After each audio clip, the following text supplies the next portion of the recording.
Then go back. Tell the rest of your evil, killing tribe not to hunt us. Just being part of a great ensemble. I think that's my best memory. You might have laughed at the ditzy blonde mom in That 70s Show, been amazed by the woman riding a zebra through the jungle in Sheena, or stared in disbelief as a Bond girl drove a fire truck through the streets of San Francisco in A View to a Kill. That was Tanya Roberts. Sexy, daring, but also oddly charming and unforgettable. Then, in early 2021, the media broke the news. Tanya Roberts had passed away, but less than a day later, her boyfriend denied it. "No, she's still alive!" The headlines were corrected, only for her to actually pass away just hours later. A death mistakenly reported not once, but twice, as if even Hollywood wasn't ready to say goodbye. And amidst the sensational headlines, one simple question started to emerge. Who was Tanya Roberts? She didn't have an Oscar. She wasn't tied to billion-dollar blockbusters. But Tanya's life played like a song filled with highs and lows, from a high school dropout in the Bronx to the final angel in Charlie's Angels, a Bond girl shadowed by stereotypes, and a star misunderstood until the very end. In this video, we'll revisit the journey of Tanya Roberts, a life that was sexy but never shallow, funny but never foolish, and at times, almost tragically surreal. A journey that was beautiful, heartbreaking, and deeply memorable.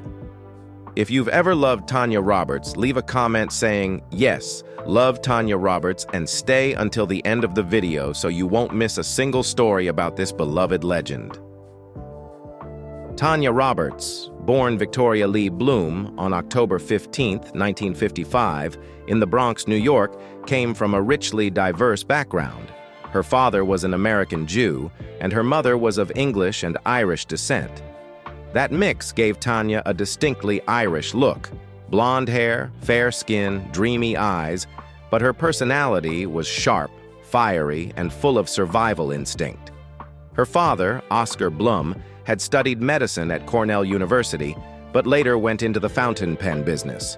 Her mother, Dorothy Smith, originally from Oldham, England, had been working in New York since 1945. Tanya once described herself by saying, "I look Irish, but I think like a Jew." Her childhood was far from smooth. The youngest in the family, Tanya was described as a rebellious child, always pushing against the mold. At just 15, she dropped out of school and impulsively married an older man. The two hitchhiked across America in a wild, restless journey. The marriage didn't last. Her mother-in-law demanded it be legally annulled, and Tanya returned to New York, carrying with her the raw, unfiltered experience of someone who had already tasted both freedom and recklessness far too young. A year later, at a movie theater, she met a psychology student named Barry Roberts. It played out like something from a film. Tanya made the first move, striking up a conversation, and she was the one who proposed to him, right there in a subway station. They got married in 1973 when Tanya was just 18 and stayed together for over 3 decades until Barry passed away from a terminal illness. After their wedding, Tanya didn't jump into acting right away. To make ends meet, she worked a variety of jobs, teaching dance, modeling in commercials for brands like Clairol, Excedrin, and Cool Ray.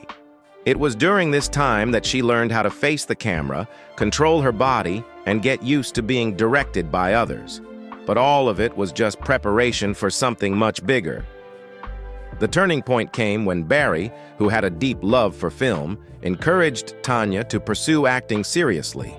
She enrolled at the Actors Studio, training under 2 stage legends, Lee Strasberg and Uta Hagen.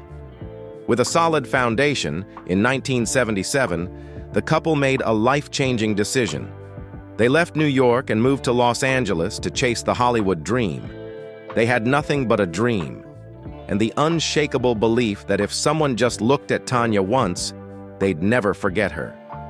On the off-Broadway stage, she took on roles in Picnic and Antigone, 2 plays that couldn't be more different in tone and emotion. She wasn't the lead, but for Tanya, every time she stepped onto the stage was a test of faith. Faith that if you were honest in your performance, the audience would remember you. From those small theater stages, she quietly stepped into the world of film with supporting roles in The Last Victim, 1975, The Private Files of J. Edgar Hoover, 1977, and Fingers, 1978. No one was calling her name in the theaters yet, but a few directors started to take notice. She's got something. But success didn't come quickly. Tanya appeared in 3 made-for-TV pilot films, Zuma Beach, Waikiki, and Pleasure Cove, none of which ever aired officially. Each time, a flicker of hope would spark, only to quietly fade out again. What made Tanya different, though, was that she didn't get bitter. She didn't blame the world or curse her luck. She just kept moving forward, quietly, like someone who had already learned how to fight for every step. Then came the summer of 1980 when an unexpected opportunity appeared. Charlie's Angels was looking to replace one of its angels who had just left the show. Over 2,000 actresses auditioned. But when Tanya walked into the casting room, something made everyone stop. Maybe it was because, for the first time, they saw an angel who didn't have to pretend to be perfect.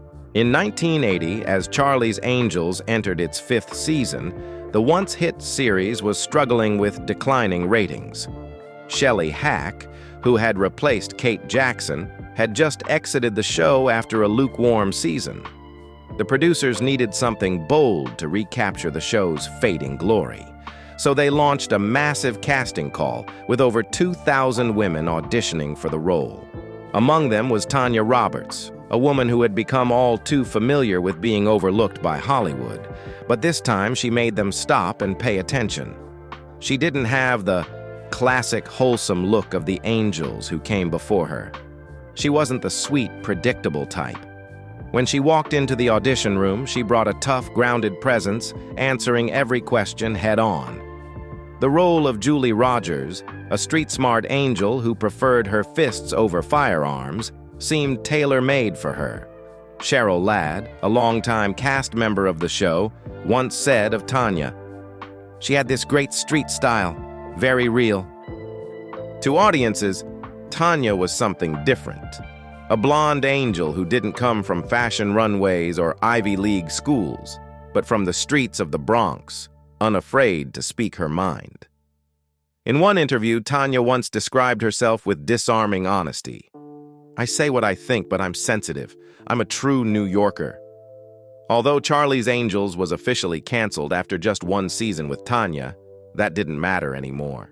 She had made her mark on the audience, on the press, and on the filmmakers always searching for a new face with an old soul.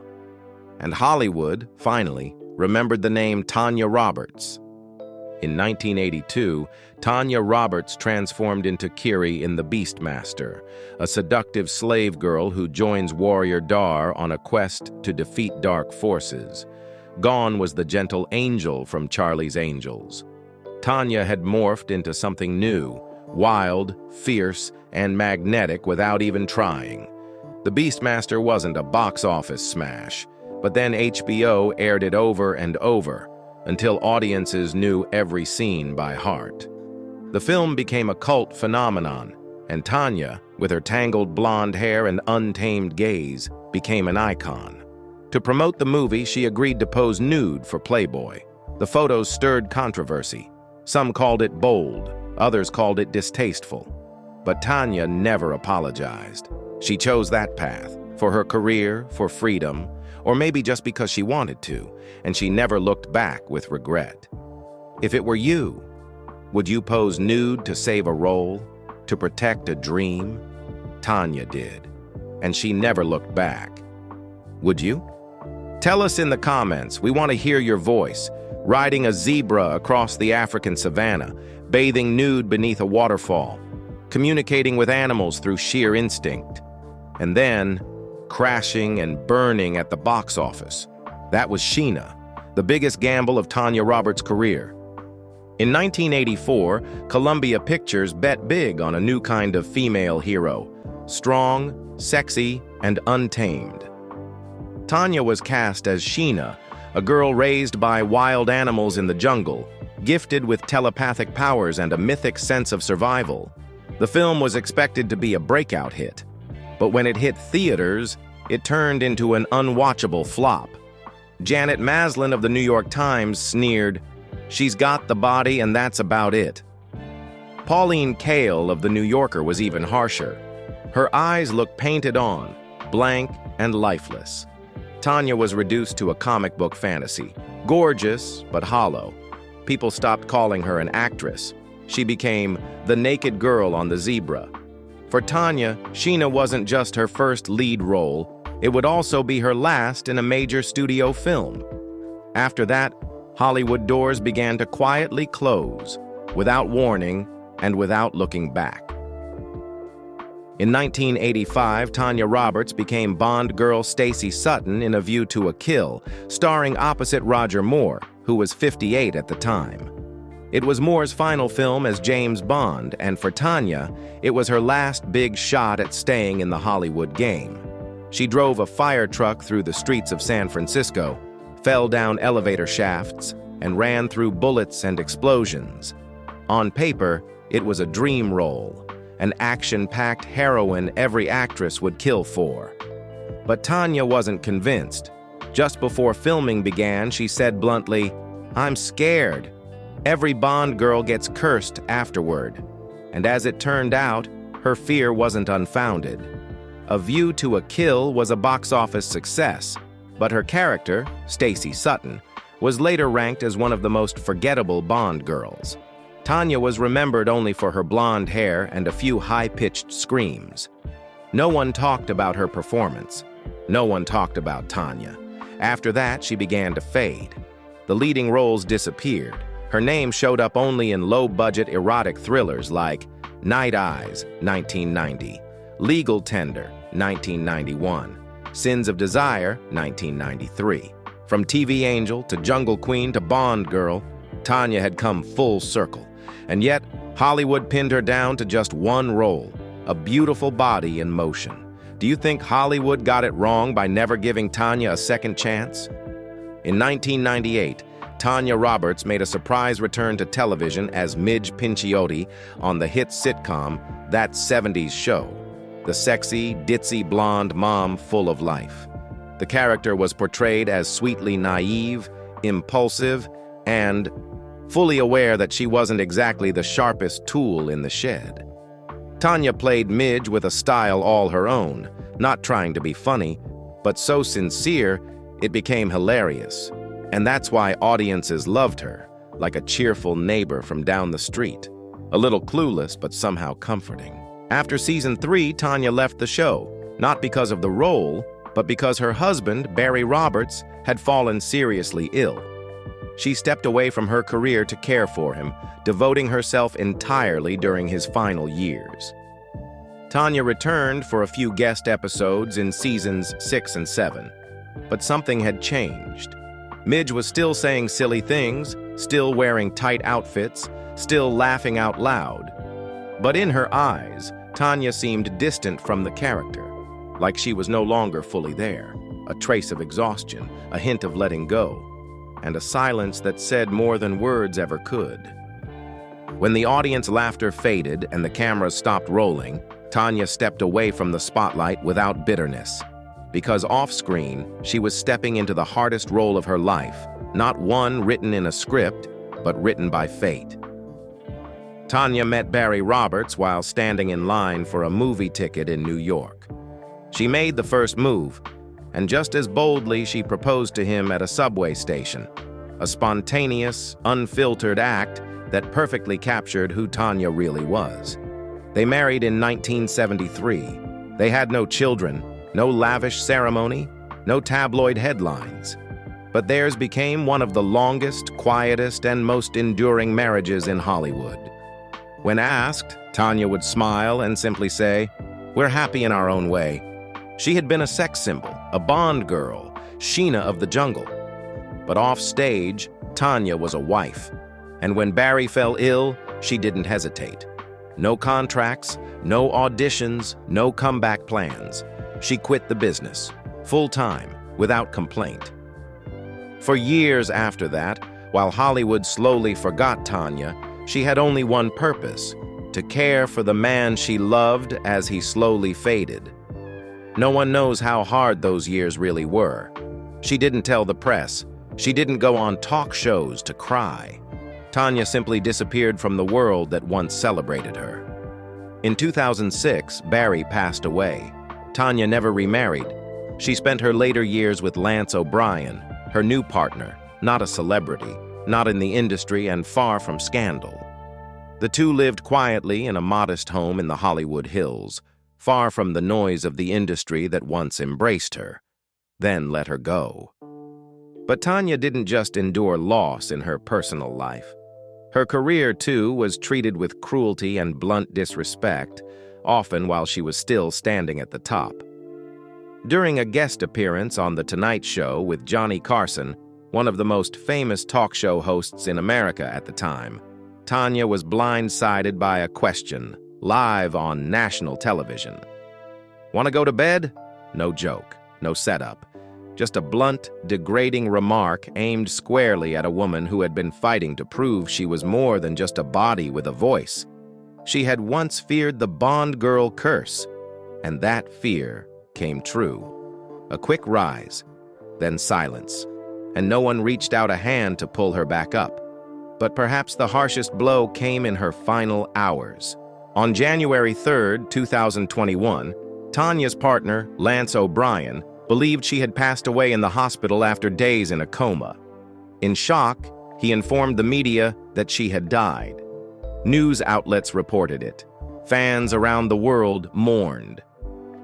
But the next morning, January 4th, TMZ issued a correction. Tanya Roberts is still alive.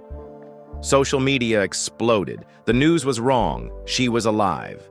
A fragile hope returned for a few short hours.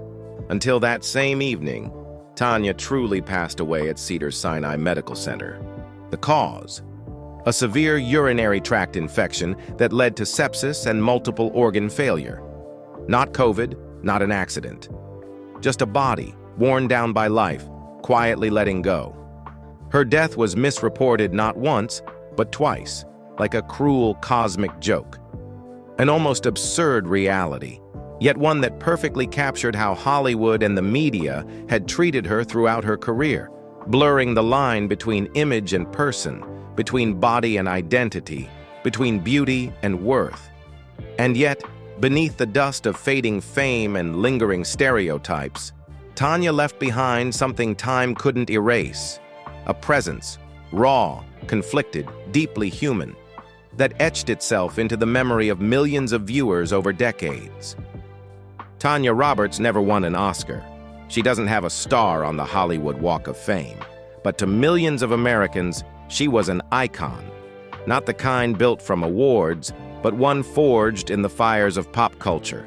Beautiful, sexy, funny, and real. At her peak in the 1980s, Tanya embodied a rare fusion, equal parts humor and sensuality, streetwise grit, and cinematic glamour. She was the familiar face in TV commercials for Clairol, Excedrin, and Cool Ray.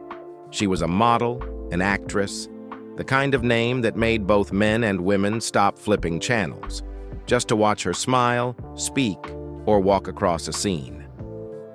As the final angel in Charlie's Angels, Tanya brought a different energy to the screen, less polished, more instinctive. She didn't perform feminism from a textbook. She punched first, talked later, and made audiences rethink what a TV angel could really be. As Bond girl Stacey Sutton in A View to a Kill, Tanya didn't deliver a career-defining role. The part was often dismissed, overlooked. But she didn't just wear pretty dresses and scream. She drove a fire truck, climbed elevators, and faced off with villains. She wasn't celebrated for it, but she held her own, in her own way. As Midge Pinciotti in That 70s Show, Tanya surprised audiences once again. She became the sitcom icon of the ditzy blonde mom archetype. But beneath the silliness was dissatisfaction, a desire to be heard, and the quiet frustration of feeling trapped in a role she didn't choose. Her performance spoke to the loneliness of countless middle-aged American women, without ever needing to shout it out loud. Tanya Roberts was never just a pretty face. She once said so herself, then lived like she meant it. No gimmicks, no scandals, no fighting for headlines, just persistence, discipline, and sacrifices that rarely drew applause. In Hollywood, a place where forgetting is the norm, being remembered, even for a smile, a glance, or a brief role, is a quiet but lasting victory. And Tanya had that. In her final years, Tanya Roberts lived quietly in a small house in the Hollywood Hills, far removed from the noise of her past fame and nearly vanished from the media's radar. She no longer acted, didn't appear at public events, but kept a quiet, invisible thread of connection with her fans. During the COVID-19 pandemic, as the world stayed home, Tanya sat in front of an old laptop, her hair tied back, a plain white wall behind her, and spoke to fans through Zoom, Facebook, and Twitter. No production team, no beauty filters, just Tanya, raw, honest, and warm. She answered old questions about Sheena, about Bond, about Charlie's Angels, as if revisiting memories she never imagined people would still care about. Outside of those chats, she cared for her pets, supported animal rights, and occasionally wrote, like the foreword she contributed to The Q Guide to Charlie's Angels, 2008. Few people knew that Tanya quietly supported local animal shelters and rescue groups. She didn't need a headline. She just did it because she wanted to. She wasn't trying to cling to fame. She wasn't planning a comeback. Maybe all Tanya ever wanted was peace and someone by her side. When she passed away in early 2021, amid confusion and false reports, what remained in the end was a handwritten will, left for her partner, Lance O'Brien, the man who stood by her when no one else was saying her name. No red carpet, no dramatic eulogies, just an ending, true to the way she lived. Tanya Roberts was living proof that a beautiful woman is never just something to look at. She's someone who fights, who chooses freedom, and who dares to live on her own terms. Not everyone saw her clearly while she was alive. Some remember her only as the soft-spoken Bond girl or the bubbly blonde mom from that 70s show. But after she was gone, people began to look closer, and what they saw behind the stunning smile was a woman of strength, persistence, and quiet dignity.